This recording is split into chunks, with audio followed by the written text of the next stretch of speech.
Je freine énergiquement, oui. A. Non. B. Je cède le passage à la camionnette, oui. C. Non. D.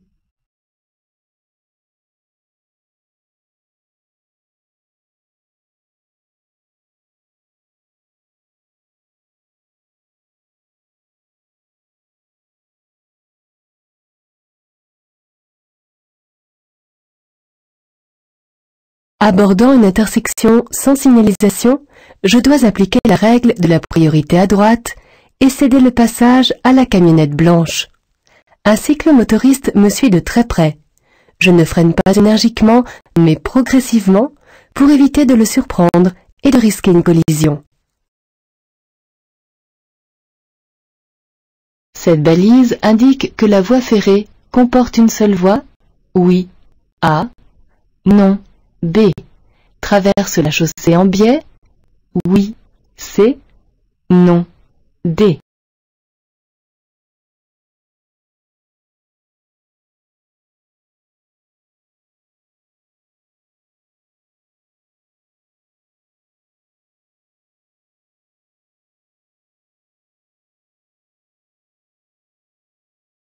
Cette balise n'indique pas que la voie ferrée annoncée comporte une seule voie, ni qu'elle traverse la chaussée en biais.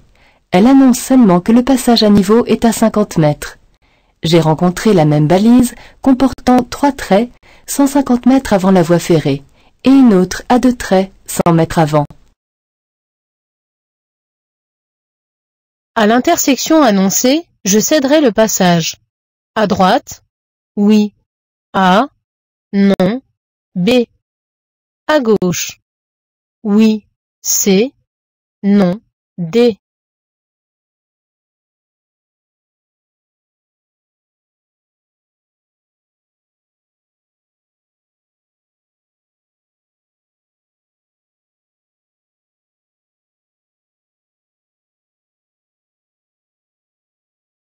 Ce panneau annonce une intersection où je rencontrerai un céder le passage. Je devrais donc laisser passer tous les usagers venant de gauche comme de droite.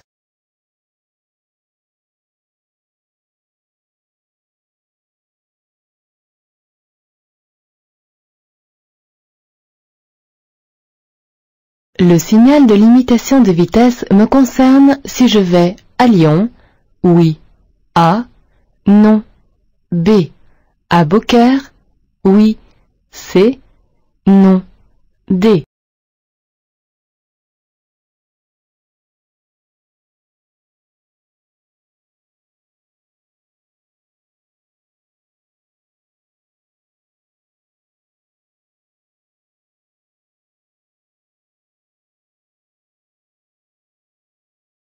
Le panonceau, qui complète le signal interdisant de rouler à plus de 70 km/h, précise que cette limitation s'adresse uniquement aux usagers qui empruntent la voie de décélération pour quitter l'autoroute. Le signal ne me concerne donc pas si je continue sur l'autoroute en direction de Lyon, bien que la vitesse soit certainement limitée en raison des travaux. En revanche, il me concerne si je la quitte pour me diriger vers Beaucaire.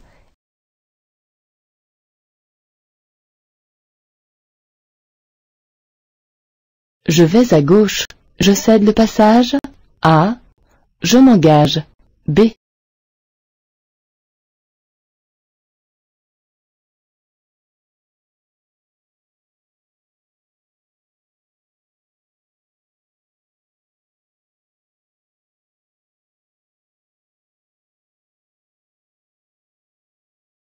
Je rencontre un céder le passage. Je laisse passer tous les usagers qui circulent sur la chaussée abordée. Comme je tourne à gauche, je céderai le passage à la camionnette blanche dont je vais croiser la trajectoire.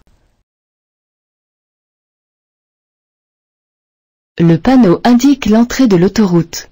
Oui. A. Non. B.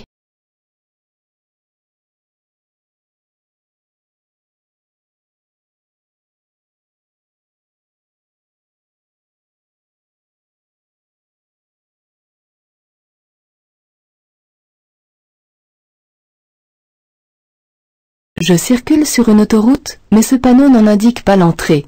Il rappelle les limitations de vitesse à respecter sur le réseau autoroutier.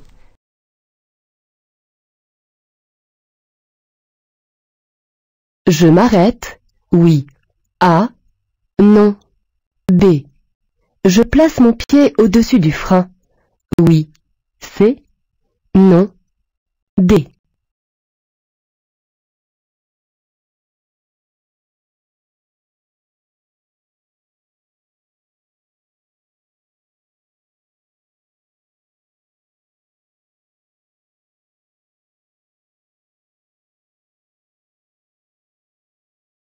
Un enfant court sur le trottoir de droite.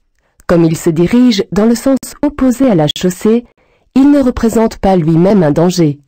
Mais, comme un enfant joue rarement seul, je prévois la présence d'un camarade qui peut apparaître tardivement, éventuellement caché par le véhicule stationné.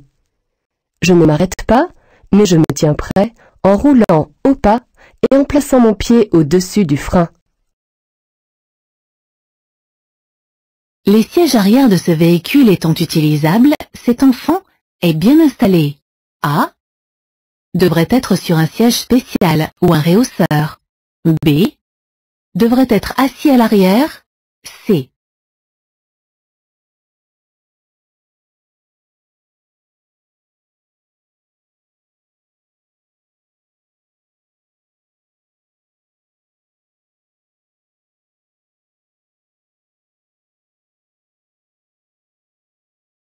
Lorsque les sièges arrière d'un véhicule sont utilisables, les enfants de moins de 10 ans doivent être installés à l'arrière. Une seule exception cependant. Un enfant peut être installé à l'avant, sur un siège en position dos à la route, si l'airbag côté passager est désactivé. Ici, l'enfant devrait être assis à l'arrière, sur un siège spécial ou un réhausseur.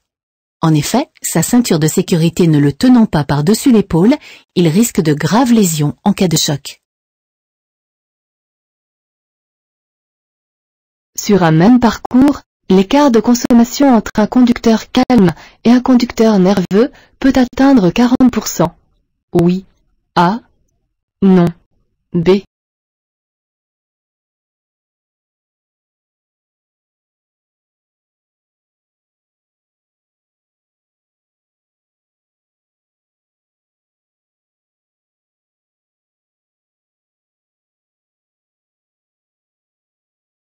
Les accélérations et freinages brusques entraînent une surconsommation de carburant et une augmentation de la pollution de l'air. Sur un même parcours, l'écart de consommation entre un conducteur calme et un conducteur nerveux peut atteindre 40%. Je vais sur l'aire de la colline. Je quitterai une autoroute, oui. A. Non. B. Je quitterai une route à chaussée séparée, oui. C. Non. D.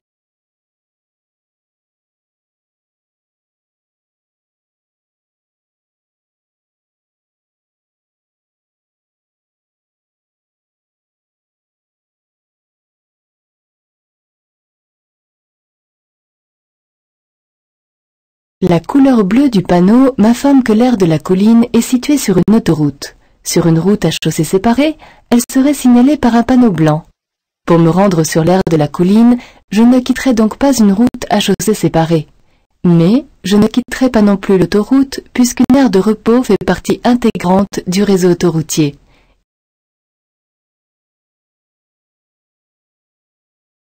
Suite au non-respect de l'arrêt à un stop, il ne me reste plus que 8 points. Je peux retrouver mon capital de 12 points si je participe à un stage de sensibilisation. Oui. A. Non. B. Si je ne perds pas d'autres points dans un délai de 2 ans. Oui. C. Non. D.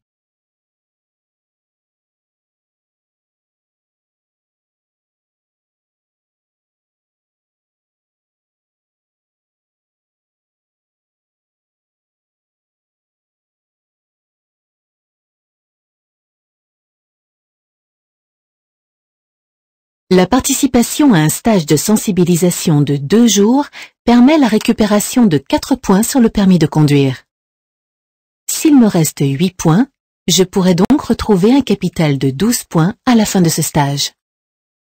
Je peux également récupérer la totalité des points si, pendant 2 ans, je ne commets aucune infraction susceptible d'entraîner un retrait de points, à condition qu'il n'y ait pas de contravention de 4e ou 5e classe, ni de délit. Le non-respect de l'arrêt au stop constituant une contravention de 4e classe, il faudra un minimum de 3 ans sans retrait de points pour retrouver mon capital initial. Je dois prévoir un arrêt soudain de la circulation? Oui. A. Non. B. La présence d'un obstacle sur la chaussée? Oui. C. Non. D.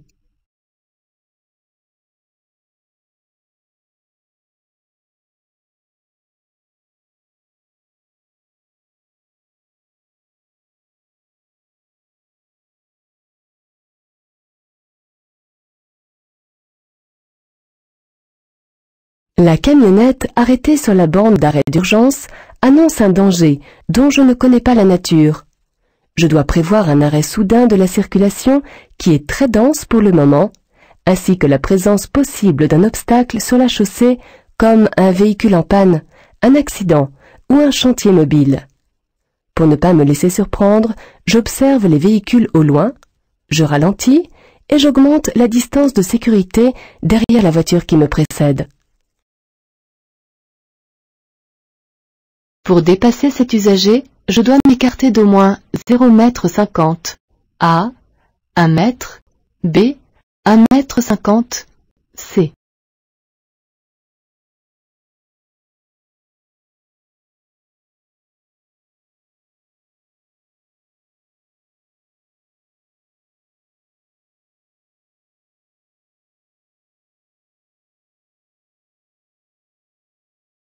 Les personnes handicapées qui se déplacent dans une chaise roulante sans moteur sont assimilées aux piétons. Circulant hors agglomération, pour dépasser cet usager, je dois m'écarter d'au moins 1,50 m. Sous le tunnel, je devrais klaxonner? Oui. A. Non. B. Maintenir une distance de sécurité d'au moins 100 mètres? Oui. C. Non. D.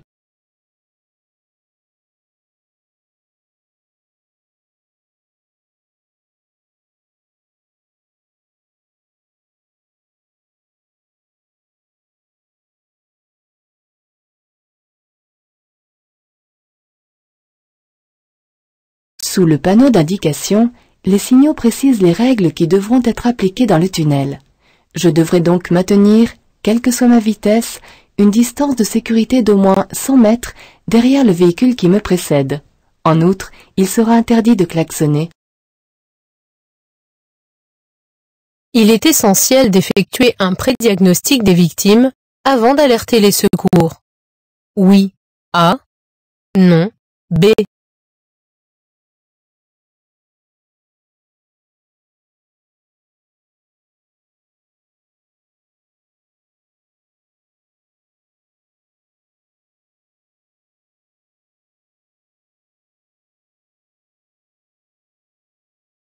Pour que l'alerte des secours soit efficace, il faut leur transmettre un maximum d'informations.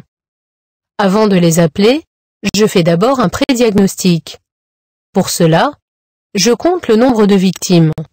Je vérifie si elles sont conscientes, si elles respirent ou si elles sont coincées dans le véhicule. Je regarde aussi les types de véhicules impliqués, y compris ceux transportant des matières dangereuses.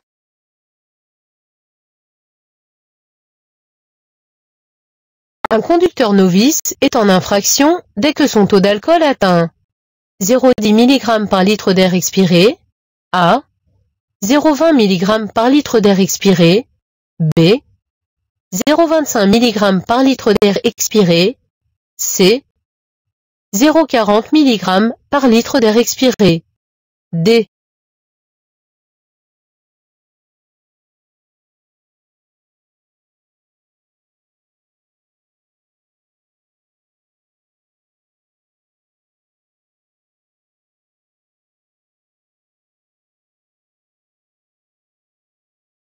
Un conducteur débutant est en infraction dès que son alcoolémie atteint 0,10 mg par litre d'air expiré, ce qui correspond à 0,2 g par litre de sang. Après la période probatoire du permis, ce taux sera ramené à 0,25 mg par litre d'air expiré, soit 0,5 g par litre de sang. À partir de 0,40 mg par litre d'air expiré, soit 0,8 g par litre de sang, l'infraction devient un délit, avec risque d'emprisonnement et aggravation des autres peines. Une surconsommation de carburant peut être due à une mauvaise utilisation des vitesses, A. Le fonctionnement de la ventilation, B. Le fonctionnement de l'air conditionné, C. L'ouverture des vitres, D.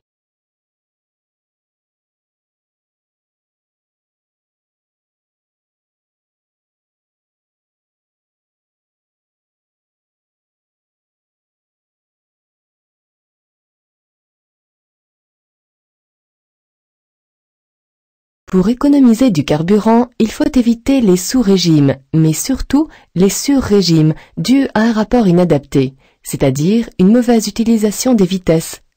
L'ouverture des vitres, offrant une résistance à l'air, entraîne aussi une augmentation de la consommation, tout comme la climatisation par l'air conditionné. En revanche, le fonctionnement normal de la ventilation n'a pas d'influence sur celle-ci. L'éthylotest est négatif immédiatement après mon dernier verre.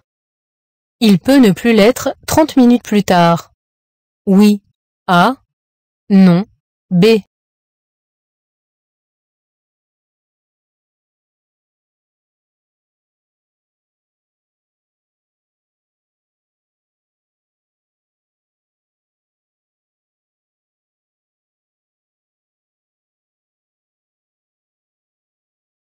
L'alcool se répand progressivement dans le sang.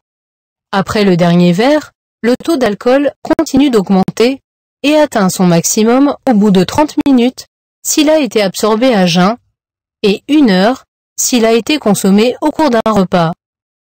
Si mon éthylotest est négatif après le dernier verre, il peut devenir positif 30 minutes plus tard. Pour s'auto-tester, il est donc conseillé d'attendre environ 1 heure après le dernier verre. Je m'arrête immédiatement. A. Je continue jusqu'à la prochaine station-service. B. Je roule au pas. C. Je continue à la même vitesse. D.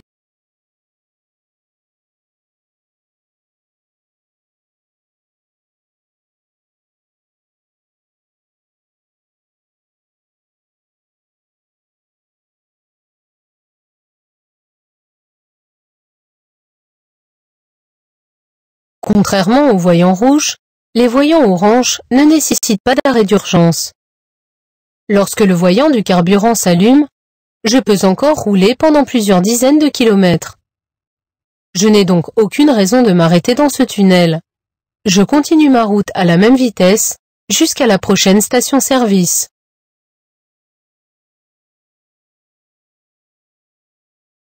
En circulation, l'allumage d'un témoin de couleur rouge indique l'utilisation des feux arrière de brouillard. Oui. A. Non. B. Peut alerter d'une défaillance mécanique. Oui. C. Non. D.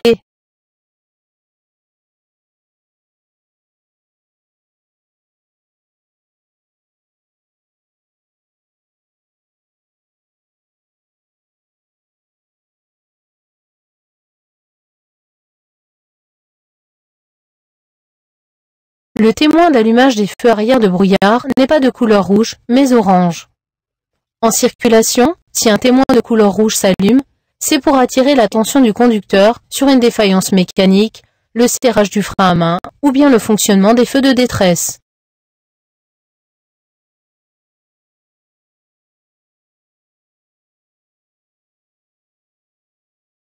Je passe. A. Je cède le passage au tramway. B.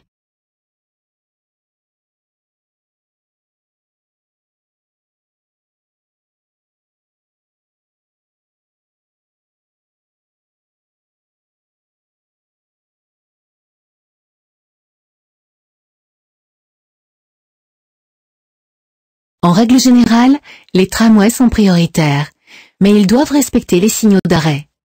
Comme j'ai le feu vert, ce tramway rencontre un feu spécifique qui l'oblige à s'arrêter.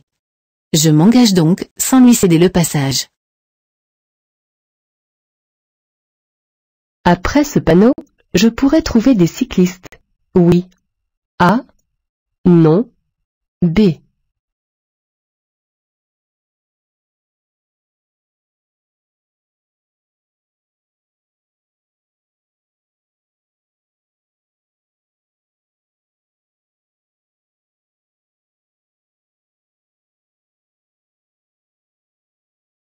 Le panneau de fin d'obligation indique la fin de la bande cyclable. À partir de ce panneau, je risque donc de trouver des cyclistes qui circulent sur la même voie que moi. Un accès qui leur est interdit serait signalé par un panneau d'interdiction. À droite, dans l'emplacement, je peux stationner, oui. A. Non. B. M'arrêter, oui. C. Non. D.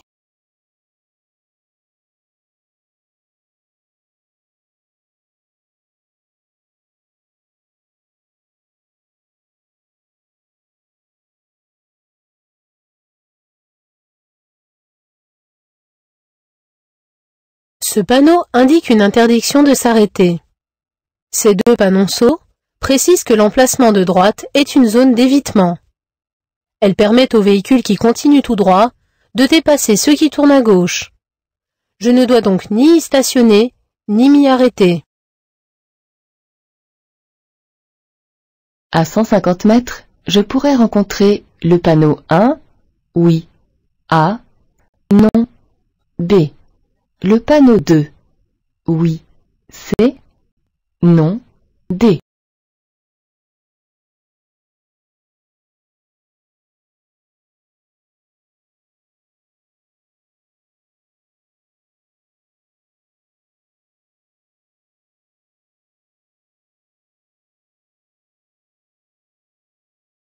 Ce signal annonce une intersection où je devrais céder le passage aux usagers venant de ma droite. À 150 mètres, je ne rencontrerai aucun panneau qui règle la priorité.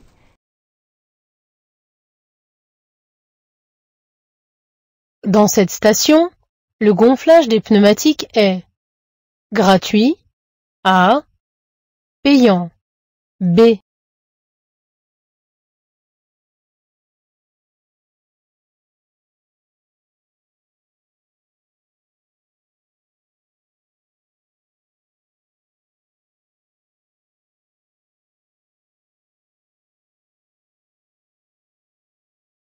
Ce panneau signale une station de gonflage des pneumatiques en dehors d'une station-service. Son usage est gratuit. Ne pas oublier de vérifier régulièrement la pression des pneumatiques, car le sous-gonflage entraîne un risque d'éclatement et d'accident grave. Je peux dépasser par la droite. Oui. A. Non. B.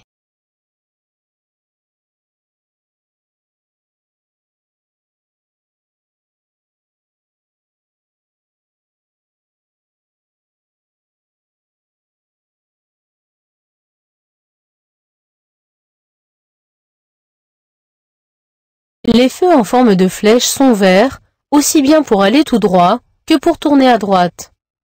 La voiture de la file voisine a choisi cette voie pour aller tout droit, alors que j'ai choisi celle de droite pour tourner à droite.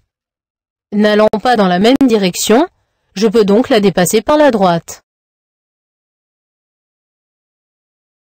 Je dépasse le camion, oui. A. Non. B.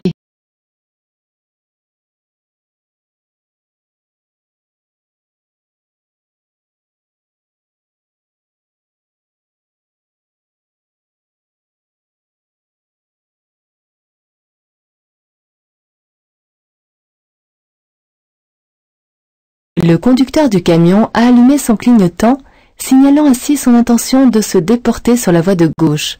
Il va vraisemblablement dépasser un autre véhicule caché par son gros gabarit. Je ne dois donc pas le dépasser. J'ai la possibilité d'agir rapidement sur le volant. Oui. A. Non. B.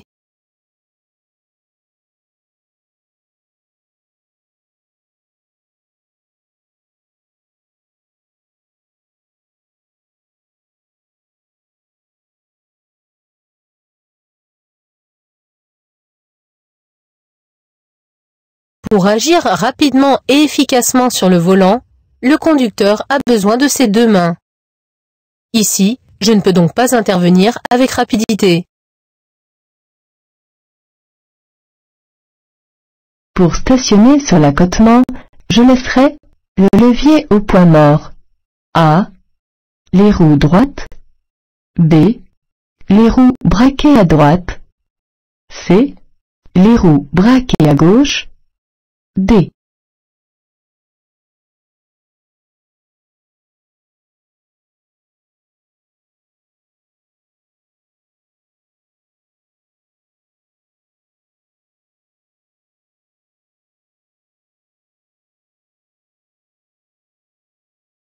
Avant de quitter mon véhicule stationné dans une pente, je serre le frein à main.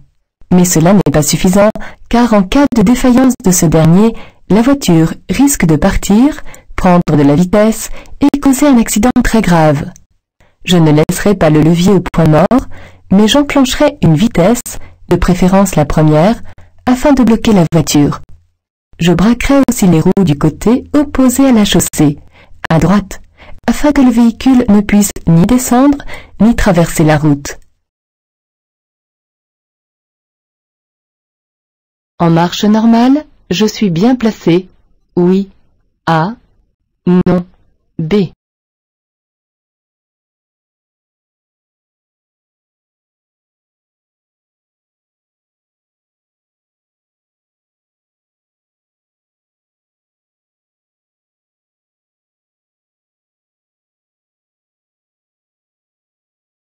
Les longues lignes peu espacées me permettent de constater que je suis sur la bande d'arrêt d'urgence où il est interdit de circuler. En effet, je risquerais d'entrer en collision avec un véhicule en panne. Je ne suis donc pas bien placé en marche normale. Je dois quitter cette bande et traverser la voie pour véhicules lents afin d'emprunter la voie normale de circulation la plus à droite. Je peux dépasser? Oui. A. Non. B.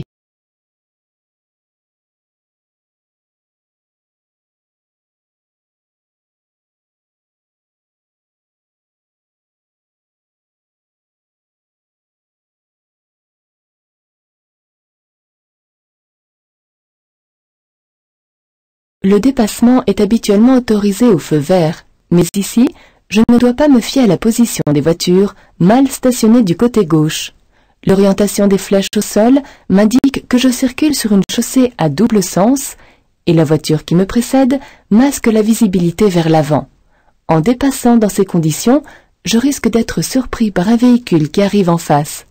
Je dois donc m'en abstenir. Un permis obtenu sur un véhicule équipé d'une boîte de vitesse automatique permet de conduire. Une voiture avec boîte de vitesse automatique? Oui. A. Non. B. Une voiture avec boîte de vitesse manuelle? Oui. C. Non. D.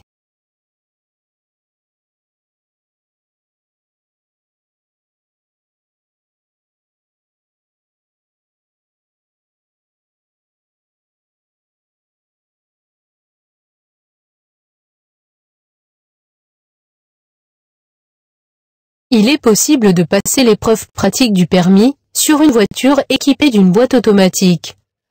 Ce titre permet de conduire uniquement un véhicule muni d'une boîte de vitesse automatique. La conduite d'un véhicule équipé d'une boîte de vitesse manuelle est donc interdite. Je vais tout droit. Je cède le passage à la voiture blanche. Oui. A. Non. B. Au camping-car? Oui. C. Non. D.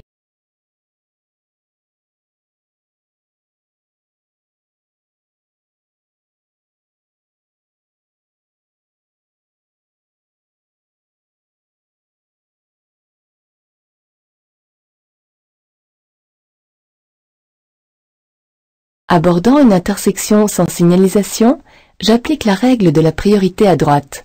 Je dois donc céder le passage à la voiture blanche.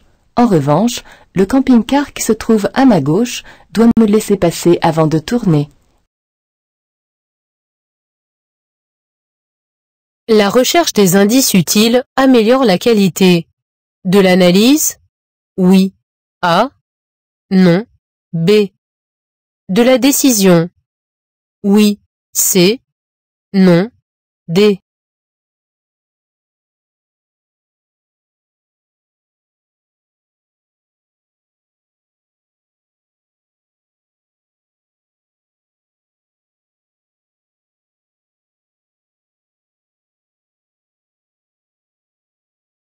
La recherche des indices utiles pour une bonne prise d'information améliore la qualité de l'analyse, mais aussi de la décision, puisque l'analyse détermine elle-même la décision. Par exemple, détecter la présence d'un groupe de piétons, à droite d'un autobus arrêté, permet de penser que d'autres personnes pourraient traverser devant le bus. Je prendrai alors la décision de passer au ralenti avec le pied au-dessus du frein.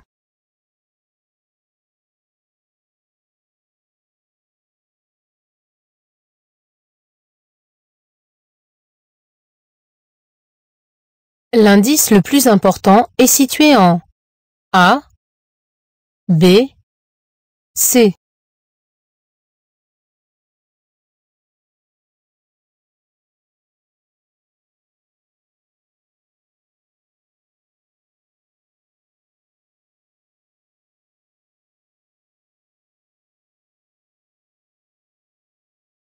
J'observe attentivement l'environnement afin de détecter les indices utiles. Je circule à allure réduite, mais le trafic est dense. Le véhicule derrière moi maintient un intervalle de sécurité suffisant. La voie que j'aborde est libre, mais le véhicule qui me précède ralentit brusquement. C'est donc l'indice le plus important qui me décide à freiner.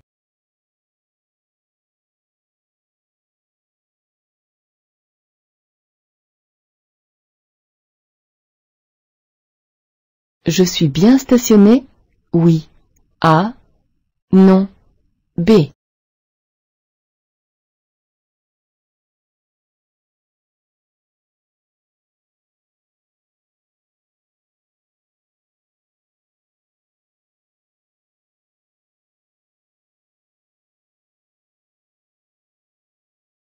En regardant devant moi et dans le rétroviseur, je remarque que je stationne dans un emplacement prévu à cet effet.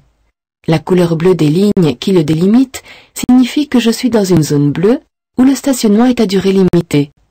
Je dois placer à l'intérieur du pare-brise, côté trottoir, un disque où mon heure d'arrivée doit être lisible de l'extérieur.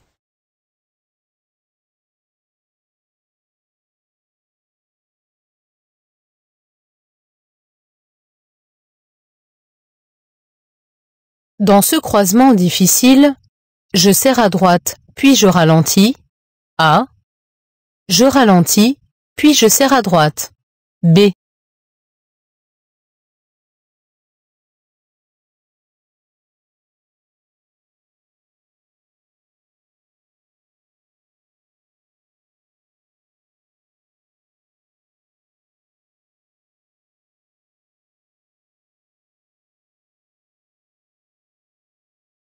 La route est très étroite. Pour croiser cette voiture, je dois serrer à droite.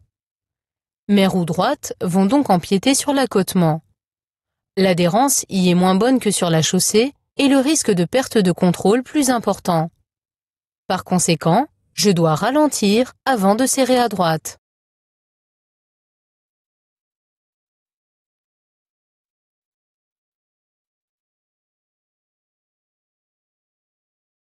Je tourne à droite. Je m'engage. A. Je m'arrête. B.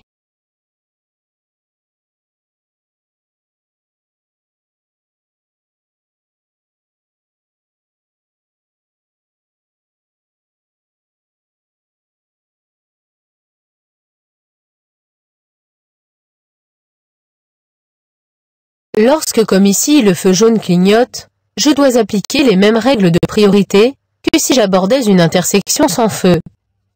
Je dois donc m'arrêter pour céder le passage aux piétons, engagés sur le passage matérialisé.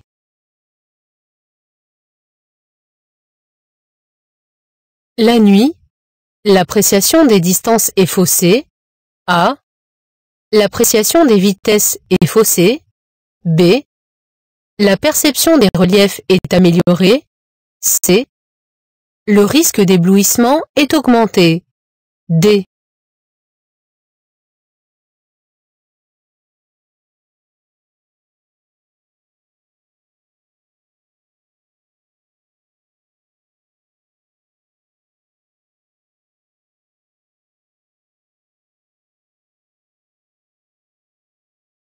De nuit, un conducteur voit moins bien, moins loin et moins large.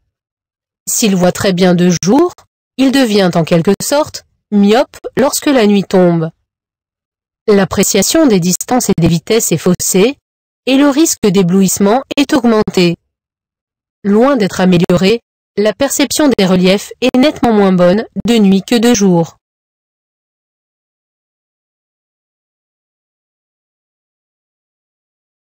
Pour éviter un risque d'assoupissement dû à la monotonie de la conduite, j'écoute la radio. Oui. A. Non. B. Je m'arrête fréquemment. Oui. C. Non. D.